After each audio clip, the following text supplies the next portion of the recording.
Hello students, कैसे हैं आप लोग। आई होप आप लोग खुश होंगे, अच्छे होंगे और अच्छे से एग्ज़ाम की तैयारी कर रहे होंगे। आज हम आप लोगों के लिए एनसीईआरटी के एक्सरसाइज 6.4 का इम्पोर्टेंट क्वेश्चन करने वाले हैं। यह एक्सरसाइज एग्ज़ाम के पॉइंट ऑफ व्यू से बहुत ज़्यादा इम्पोर्टेंट है, तो इसलिए हमने सोचा कि आप लोगों के लिए इस एक्सरसाइज के इम्पोर्टेंट क्वेश्चन आप लोगों के लिए प्रोवाइड किया जाए। ठीक है ना, तो हम देखते हैं एनसीईआरटी का एक्सरसाइज 6.4। हाँ, अगर अभी तक इस चैनल को सब्सक्राइब नहीं किए हैं तो जल्दी से इस चैनल को सब्सक्राइब कर लीजिए और बेल आइकन को दबा लीजिएगा। अपने दोस्त के साथ शेयर तो ज़रूर करिएगा ताकि उनको भी इसका फ़ायदा हो। पहला क्वेश्चन क्या दिया हुआ है, if the area of two similar triangles are equal prove that they are congruent. मतलब है कि दोनों ट्रायंगल क्या है, सिमिलर है, और दोनों का एरिया क्या दिया हुआ है, इक्वल दिया हुआ है। तो दोनों ट्रायंगल सिमिलर है, दोनों का एरिया क्या दिया है, इक्वल दिया हुआ है। बोल क्या रहा है, प्रूव करने के लिए कि मतलब triangle A B C congruent triangle D E F, ये आपको प्रूफ करना है। तो हम प्रूफ दे रहे हैं, तो प्रूफ देंगे तो क्या होगा, तो हम देख रहे हैं कि area of triangle A B C by area of triangle D E F equal to B C square by D A square equal to A C square by D F square equal to B C square by E F square. हम जानते हैं ना कि अगर दो triangle similar होता है तो उसके एरिया का जो उसका जो एरिया का रेशियो होगा उसके करस्पॉन्डिंग साइड के स्क्वायर के रेशियो के इक्वल होगा। तो इसीलिए हम उसको लिख दिए। अब हम क्या करेंगे, इस दोनों का एरिया क्या दिया हुआ है, इक्वल दिया हुआ है ना, तो दोनों क्या हो जाएगा, कट जाएगा, कटेगा तो एक आएगा और बराबर कितना हो जाएगा, B A B square equal to D A B square by D square equal to A C square by D F square equal to B C square by E F square. और ये यहाँ पे हम इसलिए इसको लिखे हैं कि ताकि यहाँ पे आपको पता, माने एग्जाम चेक करने वाले को पता चल जाए कि यहाँ पे दोनों का एरिया क्या दिया हुआ था, इक्वल दिया हुआ था। अब हम इसको अगर बारी बारी एक से इक्वेट करेंगे तो क्या आता है, ए बी स्क्वायर बराबर डी स्क्वायर, ए सी स्क्वायर बराबर डी एफ स्क्वायर और बी सी स्क्वायर बराबर ई एफ स्क्वायर। ठीक ना, तो अब हम दोनों तरफ अगर हम तीनों में रूट ले लेंगे तो कितना आएगा, A B equal to D, A C equal to D F और B C equal to E F आएगा। ठीक ना, तो अब अगर हम जानते हैं ना कि अगर कि दो ट्रायंगल का अगर साइड इक्वल है, तीनों का तीनों साइड इक्वल है, तो एस एस एस कॉन्ग्रुएंसी से क्या होगा, वो ट्रायंगल कॉन्ग्रुएंट हो जाएगा। यही हमको प्रूफ करना था। अब हम नेक्स्ट क्वेश्चन की तरफ बढ़ते हैं। नेक्स्ट क्वेश्चन क्या दिया हुआ है, नेक्स्ट क्वेश्चन क्या दिया हुआ है कि D E F are respectively the mid point of the side A B B C and C A of triangle A B C, find the ratio of the area of triangle D E F and A B C. इसमें बोल रहा है कि A B सी एक triangle दिया हुआ है और ए बी सी ट्रायंगल में बोल क्या रहा है कि ये डी ई और एफ ये तीनों पॉइंट क्या है, इसका मिड पॉइंट है। तो बोल रहा है कि ए बी सी माने बड़े वाला ट्रायंगल का और इस छोटे वाला ट्रायंगल डी ई एफ जो देख, इस दोनों ट्रायंगल के एरिया का रेशियो निकालने के लिए बोल रहा है। तो इसमें हम सबको गिवन में क्या है, सबसे पहले गिवन देख लेंगे कि the given figure saw a triangle A B C in which D E F are mid point of side A B B C and C A respectively. ठीक ना, तो इसमें आपको डरने वाली कोई बात नहीं है, जो क्वेश्चन में दिया हुआ था वही हम क्या किए हैं, यहाँ पे लिख दिए हैं। ठीक ना, इसमें दिया था कि ए बी सी एक ट्रायंगल है और ये तीनों क्या है, मिड पॉइंट है, और इस तीनों मिड पॉइंट को मिलाने से एक डी ई एफ ट्रायंगल बना है।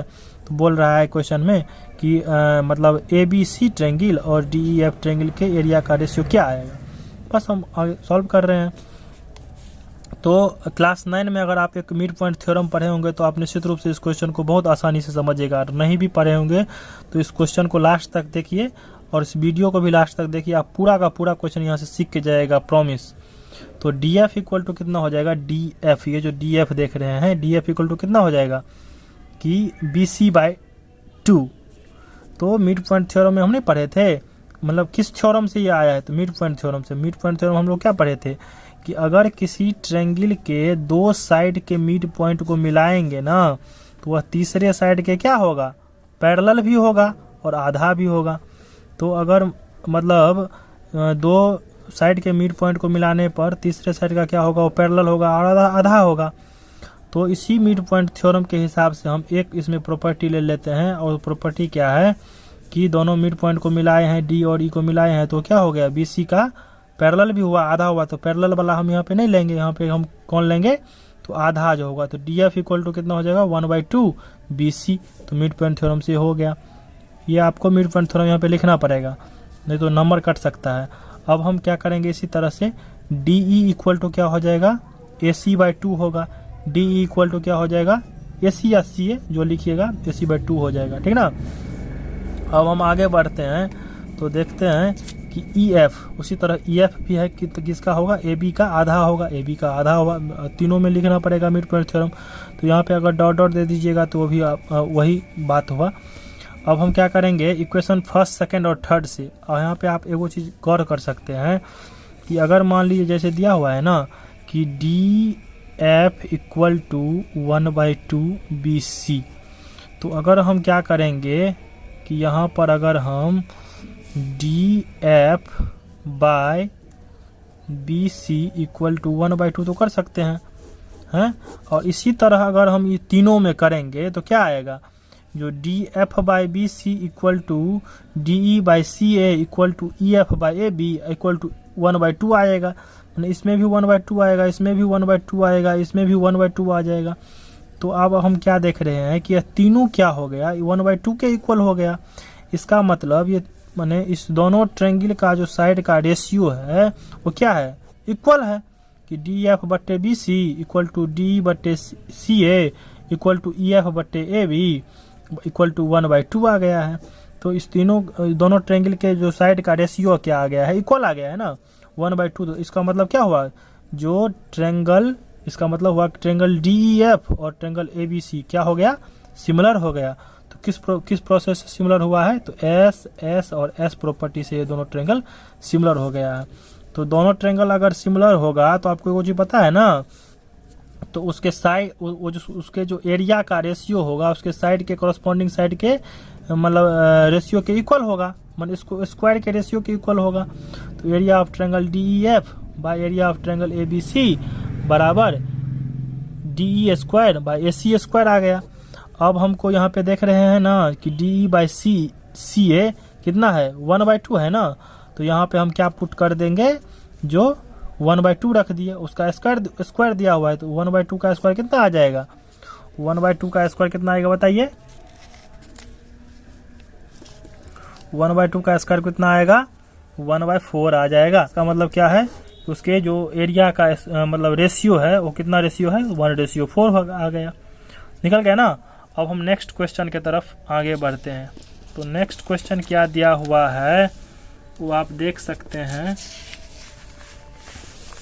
कि नेक्स्ट क्वेश्चन क्या है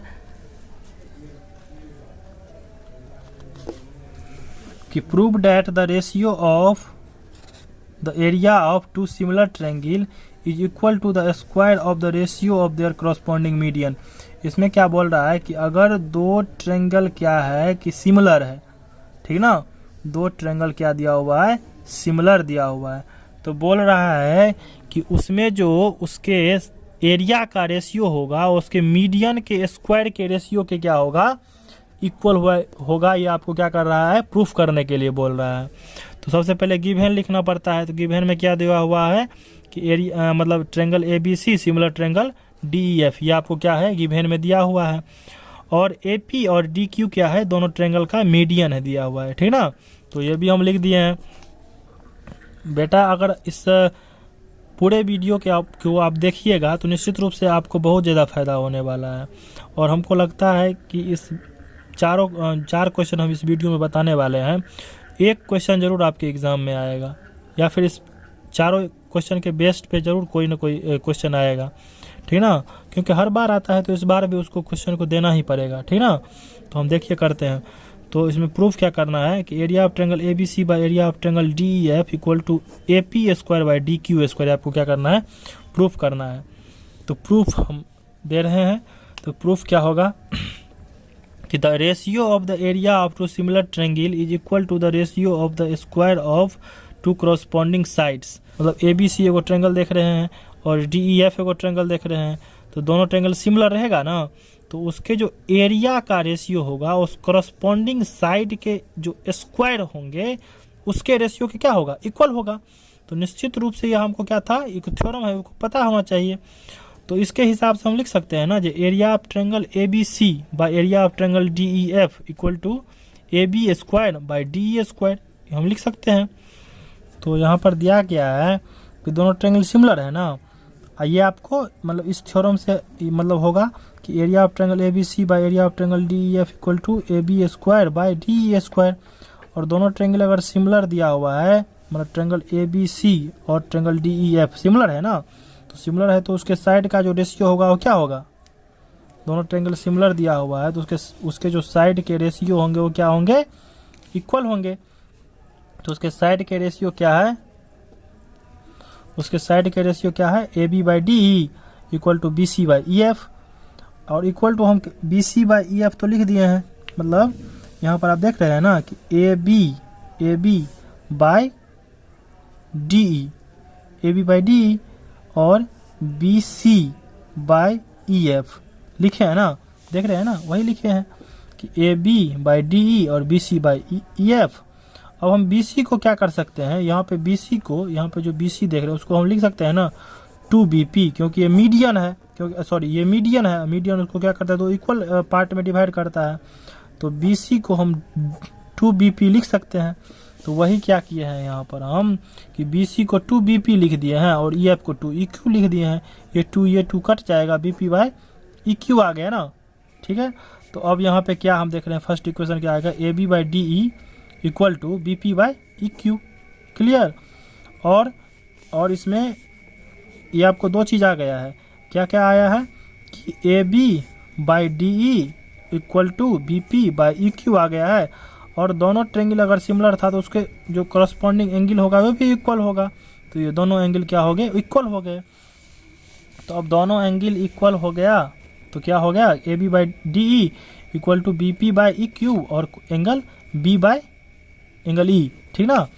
अब हम फिर क्या करेंगे, तो इसके हिसाब से क्या हो गया, इसके हिसाब से ये हो गया कि मतलब ये इस साइड का रेशियो इक्वल टू इस साइड का रेशियो और इस साइड के रेशियो इक्वल टू इस साइड का रेशियो और एंगल दोनों अगर इक्वल हो गया तो दोनों ट्रायंगल जो ये हो गया, दोनों ट्रायंगल क्या हो गया, ये दोनों ट्रायंगल सिमिलर हो गया ना।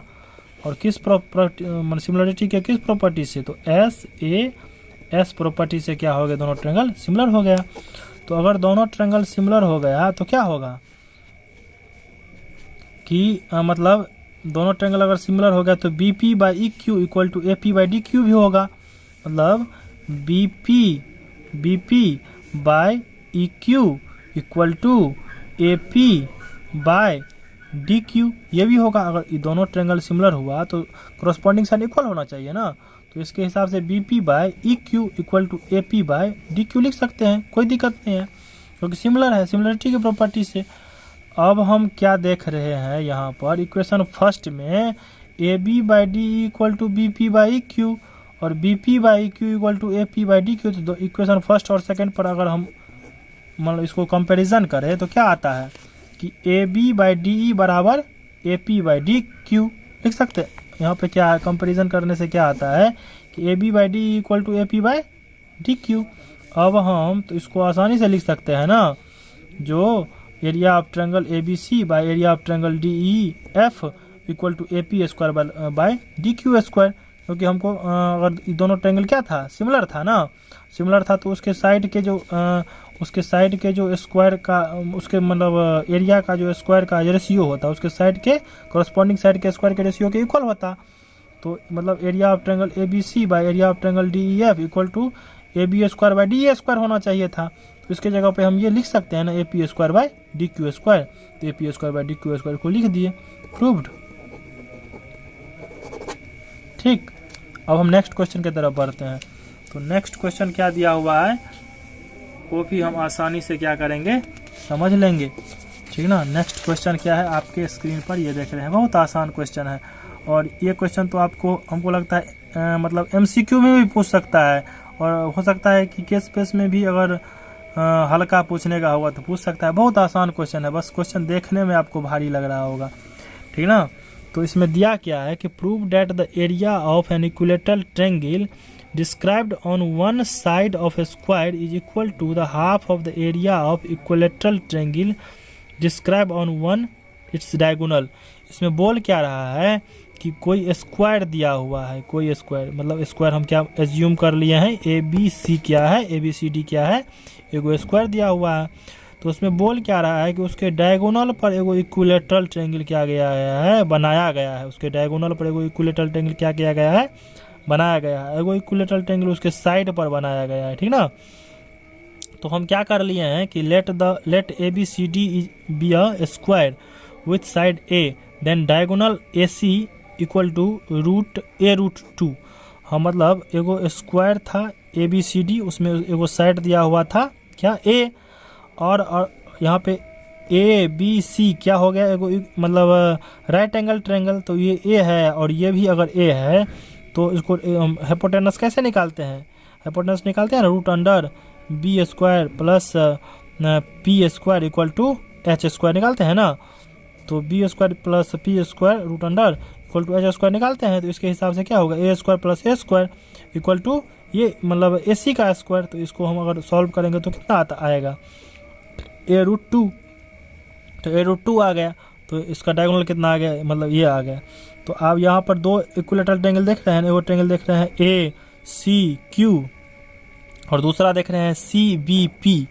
इस दोनों इक्विलेटरल ट्रायंगल, इस वाला इक्विलेटरल ट्रायंगल का साइड कितना आ गया है, a√2, और इस वाले इक्विलेटरल ट्रायंगल का मतलब साइड का लेंथ कितना आ गया है, a। अब हम दोनों इक्विलेटरल ट्रायंगल के एरिया का रेशियो निकालेंगे, आसानी से क्वेश्चन बन जाएगा, कोई दिक्कत नहीं है, ठीक ना। हम देखिए हम कैसे बनाते हैं। यहाँ पे देख रहे हैं ना, सिंस माने हैं कि मतलब a triangle B C P and triangle A C Q, ठीक ना। तो area of equilateral triangles so they are similar, मतलब दोनों ट्रायंगल अगर सिमिलर है तो उसके साइड का जो रेशियो होगा क्या होगा, इक्वल होगा ना। मतलब ये भी मतलब सिमिलर हो जाएगा ना, ये भी इक्विलेटरल ट्रायंगल है, ये भी इक्विलेटरल ट्रायंगल है। तो दोनों अगर इक्विलेटरल ट्रायंगल हो गया है और उसका साइड भी हम पता कर ही लिए हैं, बड़े वाला इक्विलेटरल ट्रायंगल का साइड कितना हो गया, a√2, और इस वाले का कितना हो गया, सिर्फ a। तो दोनों इक्विलेटरल ट्रायंगल है, तो दोनों इक्विलेटरल ट्रायंगल का टोटल एंगल कितना होगा, इसका भी 60-60-60 होगा, इसका भी 60-60-60, मतलब तीनों एंगल 60-60 और 60 होगा, इसका भी तीनों एंगल 60-60 और 60 होगा। तो दोनों ट्रायंगल क्या हो गया, सिमिलर हो गया। तो सिमिलर होता है तो क्या होता है, उसके एरिया का जो मतलब रेशियो होगा उस कोरस्पॉन्डिंग साइड के रेशियो के इक्वल होगा ना। तो हम क्या होगा, area of triangle B C P equal to area of triangle A C Q equal to कितना हो गया, BC² बाई AC² हो गया, और BC बराबर कितना हो गया a, और AC बराबर कितना हो गया a√2। दोनों का स्क्वायर करेंगे तो ये a² हो गया और ये हो गया a² × 2, मैंने √2 का स्क्वायर करेंगे तो 2 हो जाएगा, a² कट और कितना आ गया 1/2 आ गया। ठीक, समझ रहे हैं ना, समझ रहे हैं ना, ठीक। तो अब कितना आ गया है कि area of triangle A B C P equal to by area of triangle A C Q equal to 1/2 आ गया, ठीक ना। अब दोनों हम अगर क्रॉस मल्टीप्लिकेशन करेंगे तो इसको मतलब इसको हम क्या किधर ले आए हैं, इधर ले आए हैं, इधर ले आएंगे तो क्या होगा, area of triangle B C P equal to 1/2 area of triangle A C Q. यही हमको क्या करना था, प्रूफ करना था। आई होप आप लोगों को ये वीडियो अच्छा लगा होगा और आप लोगों के एग्ज़ाम में बहुत ज़्यादा हेल्पफुल होगा। अगर इस चैनल पे आप नया है तो निश्चित रूप से सब्सक्राइब कर लीजिए और अपने दोस्तों के साथ शेयर भी कर लीजिए। Thank you.